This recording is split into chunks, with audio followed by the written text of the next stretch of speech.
Hey guys, Dr. Dex here. Today I want to talk to you a little bit about what we've accomplished since the last time you've been to our channel. So thank you very much for coming here and watching these videos. We really appreciate it. If you like what you see or you're interested in deck building, please click that subscribe button and hit the bell icon to be notified when we're putting out fresh content, as only 18% of you subscribe. So we'd like to get that average up a little bit, and we do appreciate it. So thank you very much for that. All right, so update since the last time we did a build update, I think we pretty much had all the framing finished and we had the fascia boards up on the upper deck, but that was about it. So since then, we have installed all the upper deck planking, finished Cortex, all the borders, everything's done. It's locked down and finished. And we're working on the lower or the main deck right now. We're just cutting in all the borders. All the field boards are laid. That is TimberTech AZEK Coastline color. And then the borders are a double border, which is in a color called Dark Hickory. So all those are being face screwed in Cortex. And then we're doing a little bit of a herringbone pattern in the corners.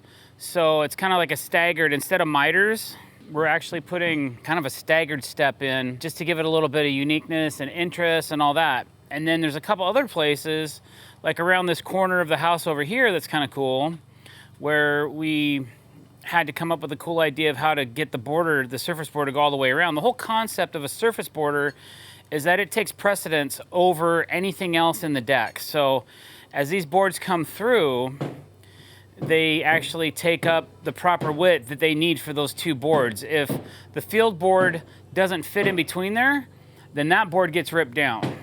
So kind of like this board here, right here, this board is narrower, but it looks better on the inside of the deck than it does on the outside. But over here, I actually calculated this deck out so that I could start on a full board and end on a full board and have no ripped boards. But the reason this board had to be ripped is because the house kicks out. There's nothing I can do about that. So there's other ways to do it. But this way we had all equal gaps, even gaps all the way through. And we have a really nice design going on in the surface borders as well. Now you'll also notice over here, this border, this is like a middle border, and it seams all the boards.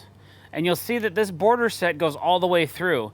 And I had a couple people asking on social media, Doctor, how come you didn't do some kind of pattern here? Well, this deck is 42 feet wide. If you know me and you know my build style, you know that I don't like to put any seams in my decks if I don't have to. Every seam that I put in here is intentional, and it's for expansion and contraction, and it allows the boards to break in a healthy frame so that you don't have any issues in the future. But to obtain these widths, we had to have a double surface border for one, because usually I do a single, but we had to do a double, and then we had to put a double on the ends and a double in the middle. And that allowed me to run 20-foot planks, so it kind of looks like an inlay inside of the alternate color, okay? So basically, these deck boards right here, the field boards, are pretty long. I didn't have much cutoff. Let's measure them real quick and see. I didn't have a whole lot of cutoff on this particular set over here. The other side, I did have a little bit extra cutoff. But these boards come 20 feet long, and these boards are 239 inches, which is 19 foot 11. So we only had an inch to play with. Now these boards come about 20 foot 1/2 inch, so I might have had an inch and a half total to mess with how these deck boards laid. That was a lot of brain power when we first started framing this deck. I had to think about how these deck boards were gonna lay back when we were framing the layout. Actually, we weren't even having any joists up. I was laying out the ledger and laying out the beams. So I had to think about this 3 weeks later, what was happening, 3 weeks ago. That is why this border steps past the corner of the house, because I'm at the mercy of the length of the decking. And to maximize the use, this stuff is expensive, right? It's, $6-7 a foot.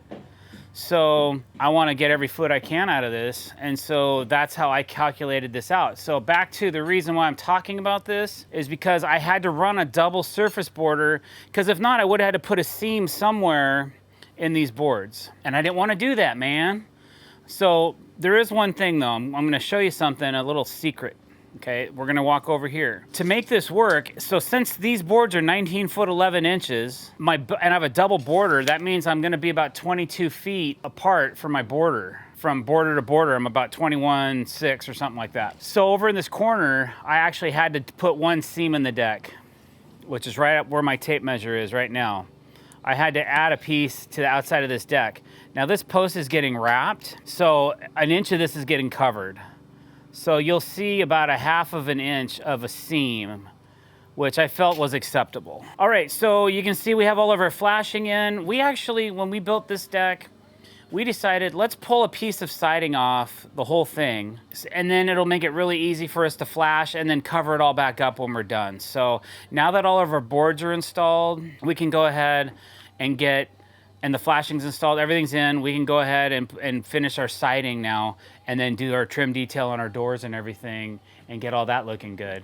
Really, my main focus is getting this deck done and getting the railing installed and get it ready for final inspection. So that's kind of what's next for us. Let's go around the corner and I'll kind of show you what's up over there, and then we'll go from there. This main side of the deck's done, all the borders are in, installed, sanded, filed, all that. We've got part of this other section of the deck done, and we just have to finish up cutting a couple border boards, or actually deck boards, and then we have a few border lines to cut, and then install those boards, drop those in, and then this entire deck surface will be finished, and then we're gonna move on to maybe getting some fascia done today. So that's kind of what's on our plan, and hopefully we'll get some of that done as well.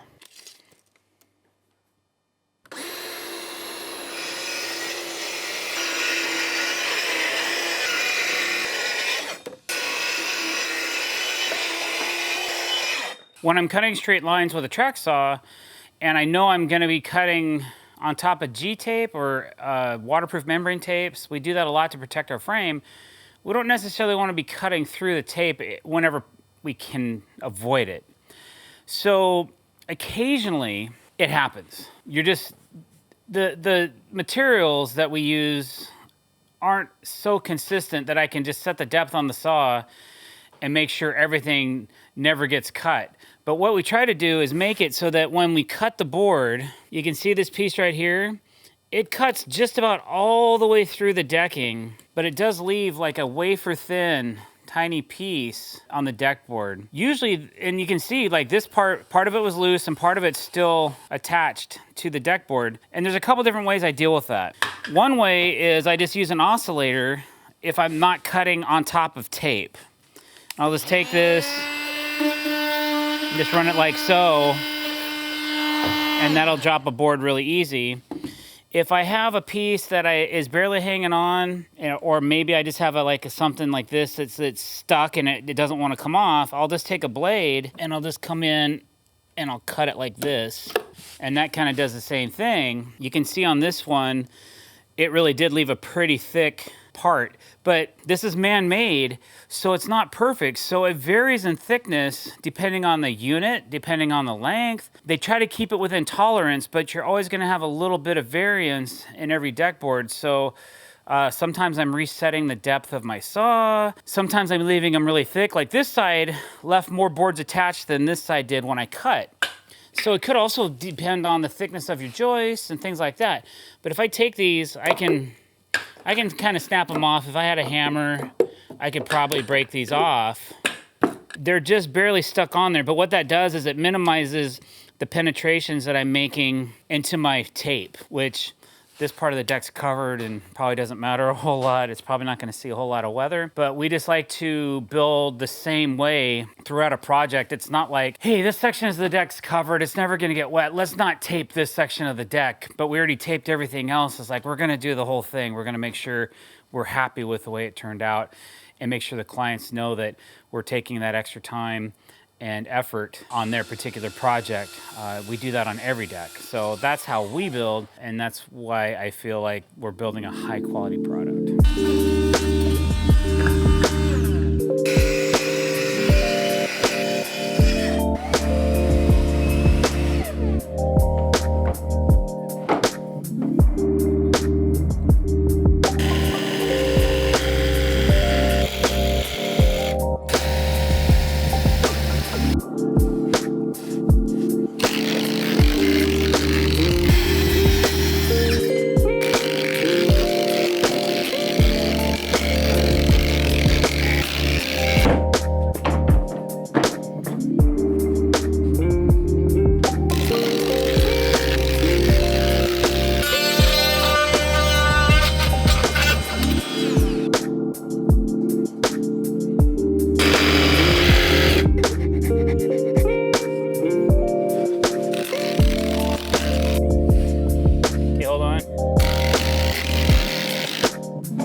Okay, so we have all of the decking laid now. We just finished the last of our borders. We're finishing up the Cortex on that, and then we're gonna think about starting to hang some fascia. So we'll probably start setting up some planks and that kind of thing, and probably work from this side of the house, and we'll just start going around this way and we'll see how far we get.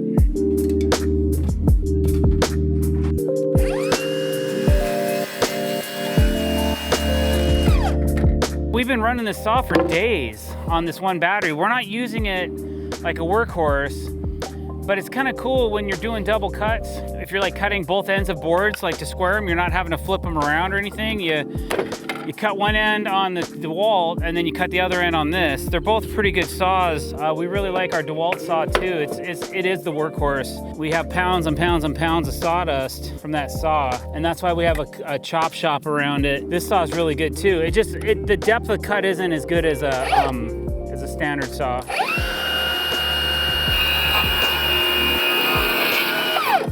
But as far as accuracy, it's pretty good. But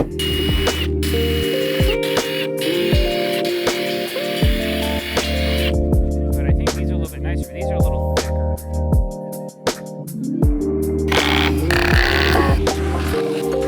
All right, guys, thanks for watching. I really appreciate it. If you like what you saw today, please do not forget to hit that subscribe button, because only 18% of you do. So go do that for us, because we're putting out these videos for you guys. I really appreciate you.